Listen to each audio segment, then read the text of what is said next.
From the mid line, तो towards या away from mid line ये वर्ड यूज होंगे जब भी हम किसी स्ट्रक्चर को मिड लाइन के रेफरेंस पॉइंट पे मानेंगे। तो अगर मिड लाइन में है तो मीडियल है, दूर है तो लेटरल है। जैसे नोज, नोज मीडियल नहीं है, किसी इंसान का ट्रंक है, ठीक है, और इसके साथ ये हमने एंड जोड़ा हुआ है। अब इसको इस बॉडी से अटैच करने के लिए मुझे कुछ जॉइंट्स लगाने पड़ेंगे। सामने की तरफ से मैंने एक जोड़ लगाता हूँ, इसका नाम है क्लेविकल। आपका फोर्म आ जाएगा, डॉर्सम आ जाएगा और ये पाम हो जाएगी, ठीक है। ये डॉर्सम हो गया और ये हो गया पेडल, ठीक है। तो इस तरीके से पढ़ने के लिए रीजनल एनाटॉमी में अपर बॉडी इतने पार्ट बांटा गया है।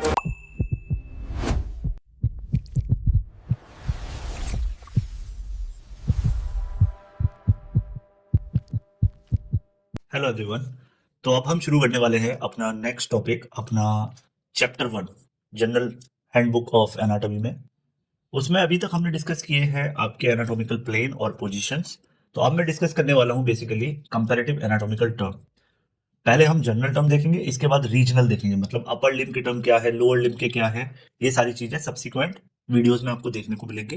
तो हमने बॉडी को रीजन के हिसाब से बांटा है, क्योंकि ज्यादातर मेडिकल कॉलेजों में रीजनल के हिसाब से ही, और बीडी चौरसिया के 4 वॉल्यूम भी रीजन के हिसाब से ही आते हैं, upper limb, lower limb, abdomen, thorax and head and neck.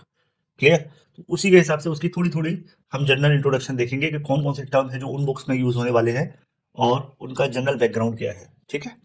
तो अब देखते हैं कंपैरेटिव एनाटॉमिकल टर्म में सबसे पहले कौन से यूज होते हैं। देखिए आपकी स्क्रीन पे आ चुका है, पहले मैंने टर्म लिखा है, उसके बाद उसका अपोजिट जिससे आपको आसानी हो याद रखने में, फिर उसका मीनिंग, और लास्ट में उसका एक रियल टाइम एग्जांपल जिससे आप सोच पाए कि वो टर्म यूज कहाँ हो रहा है। चलिए, तो सबसे पहले जो पहला टर्म आता है बुक्स में जनरली वो है सुपीरियर, है ना। सुपीरियर को हम क्रेनियल वर्ड भी बोलते हैं, क्योंकि ये जो हमारा ब्रेन बॉक्स है इसको क्रेनियम बोलते हैं, जिसमें हमारा ब्रेन रखा हुआ है, ये जो हेड का ऊपर वाला हिस्सा है इसको बोलते हैं क्रेनियम, ठीक है। कॉडा वर्ड बेसिकली आया है आपकी टेल से, है ना। तो इंफीरियर पोर्शन बॉडी का जो होता है उसको बोलते हैं कॉडल, ठीक है। तो सुपीरियर का अपोजिट हो गया इंफीरियर, या क्रेनियल बोल दो या कॉडल बोल दो, बात एक ही है। इसका मीनिंग क्या है? इट इज अबव और towards the head. Clear? Superior का मतलब होता है अबव और टुवर्ड्स द हेड। तो इंफीरियर का मतलब क्या होगा? बिलो और टुवर्ड्स द टेल, ओके। और last part of the body. Example में देखें तो head is superior to the chest, बिल्कुल क्लियर है। ये हमारा चेस्ट रीजन है, उसके ऊपर हमारा हेड है, तो हमने लोकेशन बता दी किसी को, है ना। Stomach is inferior to the heart. अब हार्ट की जो पोजीशन है, अगर आप एनाटॉमिकली डाइसेक्शन में देखेंगे तो हार्ट जहां रखा हुआ है उसके नीचे स्टमक होता है, ठीक है। ऐसे ही एक वर्ड होता है एंटीरियर, और उसका अपोजिट है पोस्टीरियर। कई बार एंटीरियर को हम वेंट्रल भी बोलते हैं और पोस्टीरियर को डोर्सल भी बोलते हैं। तो समझते हैं एंटीरियर का मतलब क्या है। एंटीरियर का मतलब होता है इन फ्रंट ऑफ और टुवर्ड्स द बैक, ठीक है। मतलब आप मेरे सामने हैं तो you are anterior to me and I am anterior to you, और I am ventral to you, ठीक है। कर्टेन मेरे पीछे है तो curtains are posterior to me और डोर्सल टू मी, ये बात याद रखना है। अब बात करेंगे एनाटॉमिकल ऑर्गन्स की, तो sternum is anterior to the spine, हमारी स्पाइन है ना, उसके आगे की तरफ स्टर्नम लगा हुआ है। और अगर हार्ट की बात करूं तो heart is posterior to the sternum. Sternum में सामने से स्टर्नम आपकी ये वाली बोन है ना, जहां टाई है उसके जस्ट नीचे वाली बोन, तो उसके पीछे जो स्ट्रक्चर है वो है आपका हार्ट। तो ये टर्म क्लियर हो गए। ऐसे ही टर्म होता है मीडियल। मीडियल माने मिड लाइन में जो होगा, और लेटरल मतलब away from the mid line. तो टुवर्ड्स या अवे फ्रॉम मिड लाइन ये वर्ड यूज होंगे जब भी हम किसी स्ट्रक्चर को मिड लाइन के रेफरेंस पॉइंट पे मानेंगे। तो अगर मिड लाइन में है तो मीडियल है, दूर है तो लेटरल है। जैसे nose, nose is medial to the eye, दोनों आंखों के बीच में है ना। Ears are lateral to the eye, आंखों के साइड में है ईयर, ये याद रखना है। प्रोक्सिमल का उल्टा है डिस्टल, एक वर्ड ये होता है प्रोक्सिमल एंड डिस्टल। प्रोक्सिमल मतलब क्लोज टू और farther from the point of attachment, ठीक है। तो मैं आपसे पूछता हूं कि हमारे बॉडी में ट्रंक में शोल्डर की पोजीशन क्या है, प्रोक्सिमल या डिस्टल? प्रोक्सिमल। जबकि रिस्ट जॉइंट बॉडी से दूर है तो ये क्या हो गया? डिस्टल। तो shoulder is proximal to elbow and fingers are distal to wrist, बिल्कुल।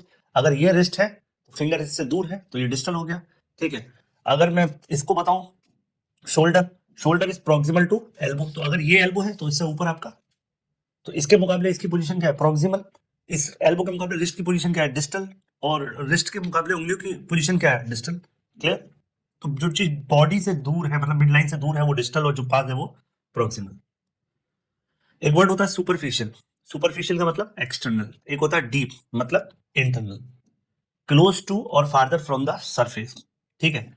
जैसे skin is superficial to the muscle, बिल्कुल। आप स्किन हटाइए उसके नीचे फिर आपके मसल आएगी, जबकि bones are deep to the muscle. अब मैं बोन्स को डिफाइन करूं तो यानी कुल मिला के बोन्स जो है मसल्स के मुकाबले डीप है। तो यहाँ पर ये जो कंपैरेटिव एनाटॉमिकल टर्म सिखाने का पर्पज है वो ये है कि जब भी आप किसी स्ट्रक्चर की एनाटॉमी पढ़ोगे, किसी भी स्ट्रक्चर की, तो बॉडी में उसकी लोकेशन को जब डिफाइन करोगे तो बॉडी के सरफेस से और बॉडी की मिड लाइन से उसकी क्या डिस्टेंस है या वो कितनी दूरी पर है या क्या उसका रिलेशन है, ये सब लिखने समय लिटरेचर, मेडिकल लिटरेचर लिखते समय इन सब चीजों का ध्यान रखा जाता है कि वर्ड्स कौन से यूज किए जा रहे हैं। तो ये वर्ड्स आपको आने बहुत जरूरी है, तभी आपको कोई भी टॉपिक पढ़ने में आसानी होगी। इसके अलावा 3 और वर्ड है जो बहुत कॉमन आपको देखने को मिलेंगे। एक वर्ड होता है सेंट्रल, एक होता है पेरिफेरल। सुनने से ही पता चल रहा है सेंट्रल मतलब टुवर्ड्स द सेंटर और पेरिफेरल मतलब अवे फ्रॉम द सेंटर। जैसे मैं ब्रेन की बात करूं तो brain is central in the nervous system, nerves are peripheral. Clear?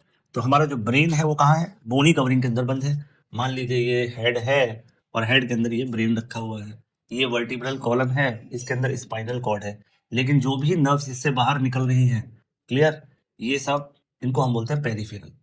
Clear? एक वर्ड होता है पैराइटल और एक होता है visceral. Wall of the cavity और ऑर्गन सरफेस, है ना? जैसे parietal pleura lies the chest wall and visceral pleura covers the lungs. इसको समझते हैं कि मान लीजिए ये आपके लंग्स हैं, ठीक। अब इस लंग्स के ऊपर एक डबल प्रोटेक्टिव लेयर होती है जिसको हम बोलते हैं प्लूरा, ठीक है। प्लूरा की वो लेयर जो लंग्स के साथ अटैच होगी, या लंग्स नहीं, कोई भी ऑर्गन, ठीक है, इस लेयर को मैं बोलता हूं विसरल। अब जब ये लंग्स कहाँ रखे हमारे थोरेसिक कैविटी में, ठीक है, तो थोरेसिक कैविटी में कहाँ रखे हुए हैं?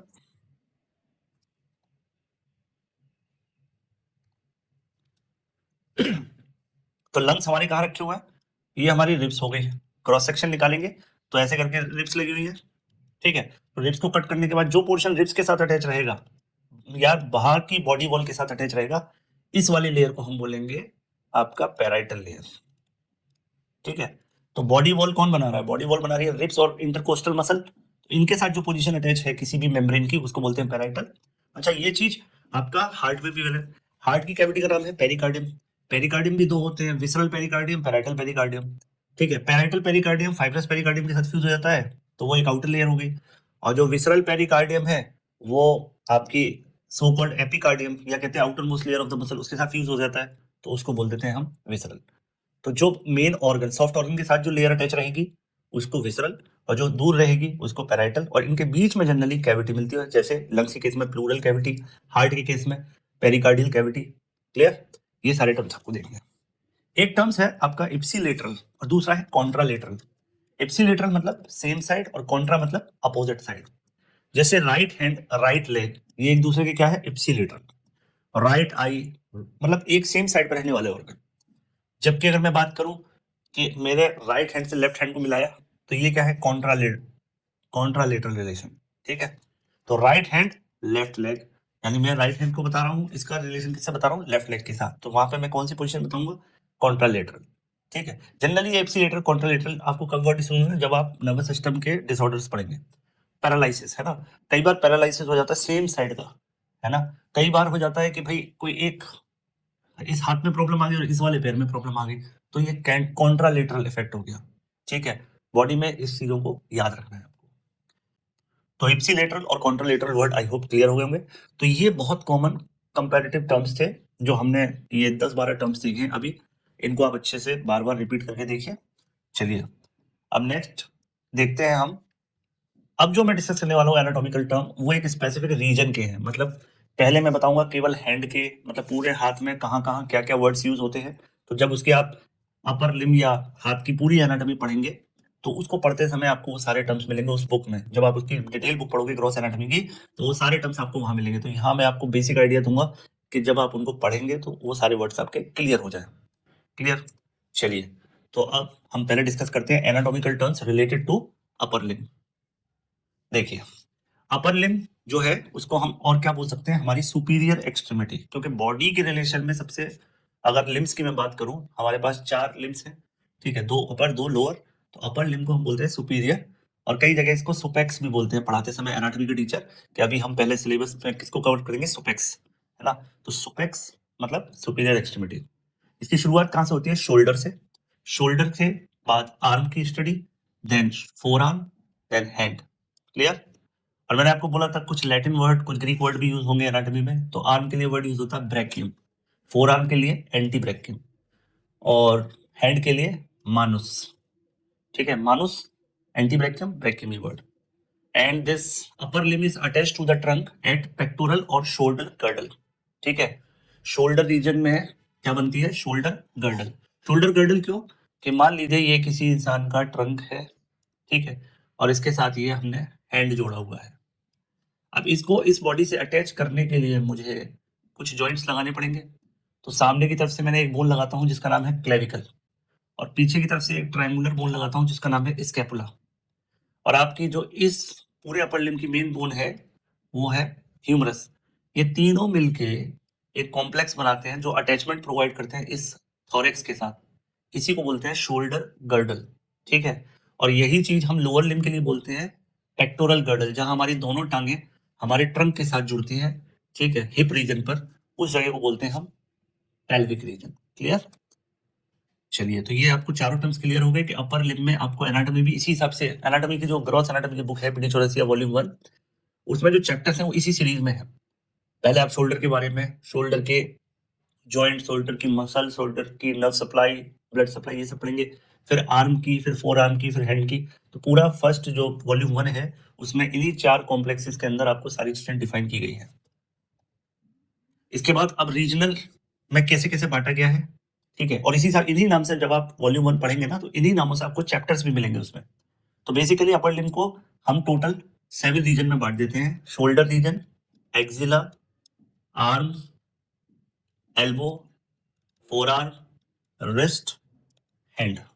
ठीक है, शोल्डर रीजन को डेल्टॉइड रीजन भी बोल देते हैं क्योंकि यहाँ की जो मेजर मसल है वो ये डेल्टॉइड, ट्रायंगुलर मसल जो हमारे शोल्डर की गोलाई बनाती है, इसको बोलते हैं deltoid. It is the junction of arm and the trunk. इसमें मेन स्ट्रक्चर कौन कौन से हैं? स्कैपुला बोन, क्लेविकल और ह्यूमरस। और ह्यूमरस का भी कौन सा पोर्शन? Head portion. ठीक है, एक्सिला या जिसको हम बोलते हैं आर्म पिट, जहां पर हम ड्यू लगाते हैं, आर्म पिट है ना, तो इसके कैसा एरिया है? ये पिरामिडल स्पेस है between arm and the chest. Clear? Pyramidal structure between the arm and the chest. इसमें आपको मेन क्या याद रखना है? यहाँ पे दो है, एक तो ब्लड सप्लाई है जिसको एक्सिलरी ब्लड वेसल्स या एक्सिलरी आर्टरी, जो मेन आर्टरी है इस रीजन की, और दूसरी है ब्रेकियल प्लेक्सस, मतलब नर्व सप्लाई, है ना। ये पूरा गुच्छा है नर्व्स का जो आपको कहाँ सप्लाई करेगा? इस हैंड में, पूरे के पूरे अपर लिम्ब में सप्लाई करता है ब्रेकियल प्लेक्सस की नर्व्स। फिर आ जाता है आपकी आर्म। आर्म को ब्रेकियल रीजन भी बोल देते हैं। ये कौन सा रीजन है? The region between the shoulder and the elbow. यहाँ की मेन बोन है ह्यूमरस, यहाँ की मेन मसल है बाइसेप्स और ट्राइसेप्स। सामने की तरफ बाइसेप्स और पीछे की तरफ ट्राइसेप्स। इसके बाद जो अगला रीजन बोला जाता है उसको बोलते हैं एल्बो। एल्बो रीजन क्या है?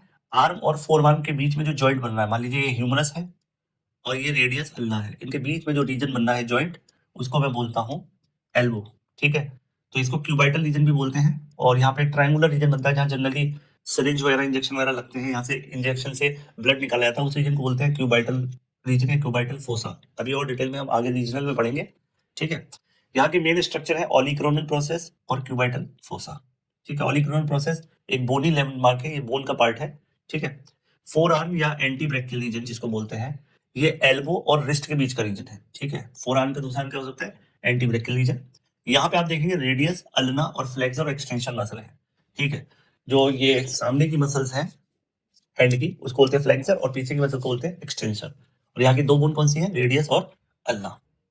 इसके बाद बात करते हैं हम रिस्ट की। तो रिस्ट में जो रीजन की मैं बात करूंगा, इस रीजन की जितना आपको दिख रही है, ये रीजन रिस्ट है। ठीक है, और ये ऊपर वाला पाम है, यहाँ पे बात करो इस जॉइंट की, तो ये जो है वो है कार्पल रीजन। इसमें फोर आर्म और हैंड के बीच की बोन्स आएंगी, और मेनली कौन सी बोन आएंगी? Carpal bone. हैंड या मानुष जिसको बोलते हैं, वो डिस्टल लिम्ब है सबसे, मतलब अगर बॉडी के मिड एक्सिस से दूरी देखी जाए तो ये डिस्टल होगा। डिस्टल मैंने क्या था? Away from the centre. ठीक है, इसमें क्या क्या आएगा? आपका पाम आ जाएगा, डॉर्सम आ जाएगा और डिजिट आएंगे। ये पाम हो गया, ये रीजन। ठीक है, ये डॉर्सम हो गया और ये उंगलियां हो गई, डिजिट। क्लियर? तो इस तरीके से पढ़ने के लिए रीजनल एनाटॉमी में पूरे अपर लिम्ब को इतने पार्ट में बांटा गया है, और हर एक को अलग अलग चैप्टर्स में डिटेल में पढ़ाया गया है। हर चैप्टर में उस रीजन की मसल, उसकी आर्टरी, उसकी स्किन, उसकी नर्व सप्लाई, उसकी लिम्फेटिक, हर चीज डिटेल में, उसके डिसऑर्डर, उसकी क्लिनिकल एनाटॉमी, सब कुछ वहां आपको मिलेगा बुक में। सीक्वेंसिंग यही फॉलो करनी है जिससे आपको आसानी रहे टॉपिक को पढ़ने में। अब डायरेक्शनल या पोजिशनल टर्म्स की बात करते हैं अपर लिम्ब में। क्लियर? देखिए, अपर लिम्ब में अगर मैं बात करता हूं, प्रोक्सिमल वर्ड अगर यूज कर रहा हूं, डिस्टल कर रहा हूं, ये दोनों ही टर्म आपको भी मैंने बताए थे पिछली वीडियो में। ठीक है, प्रोक्सिमल का मतलब है क्लोज टू द शोल्डर और पॉइंट ऑफ ऑरिजिन। ठीक है, जैसे elbow, elbow is proximal to wrist, क्योंकि अगर मैं यहां से ऑरिजिन देख रहा हूं और यहाँ रिस्ट है तो बीच में एल्बो आएगी, तो एल्बो जो है वो रिस्ट के मुकाबले बॉडी शोल्डर के ज्यादा पास है, इसीलिए कौन सा वर्ड यूज करेंगे? प्रोक्सिमल। अगर मैं यही वर्ड डिस्टल यूज कर रहा हूं अपर लिम्ब में, जैसे फार्दर फ्रॉम द शोल्डर और पॉइंट ऑफ ऑरिजिन, भाई अपर लिम्ब का ऑरिजिन कहां से हो रहा है? शोल्डर से। तो यहाँ पे पूरे के पूरे अपर लिम्ब में या हैंड में हम जो कुछ भी डिस्कस करेंगे, पोजिशनल या डायरेक्शनल टर्म, उसमें स्टार्टिंग पॉइंट किसको माना जाएगा? आपके शोल्डर को। तो जो चीज शोल्डर के पास है उसके लिए अलग वर्ड है, जो दूर है उसके लिए अलग वर्ड है। जैसे fingers are distal to the wrist, fingers, अब मान लीजिए शोल्डर से दूरी देखी जाए फिंगर्स की, और रिस्ट की कौन पास है? रिस्ट। तो इसके मुकाबले ये दूर है, तो ये क्या है? Fingers are distal from the wrist और अवे फ्रॉम द रिस्ट। फिर आती है बात, एक वर्ड आता है मीडियल और एक आता है लेटरल। मीडियल मतलब टुवर्ड्स द मिड लाइन और अल्नर साइड। जब हम ऑस्टियोलॉजी पढ़ेंगे तो हम बोन्स की पोजीशन पढ़ेंगे, अभी के लिए याद रखिए यू से अंदर, ठीक है, अंदर। तो अल्ना बोन जो है हमारी वो कहाँ है?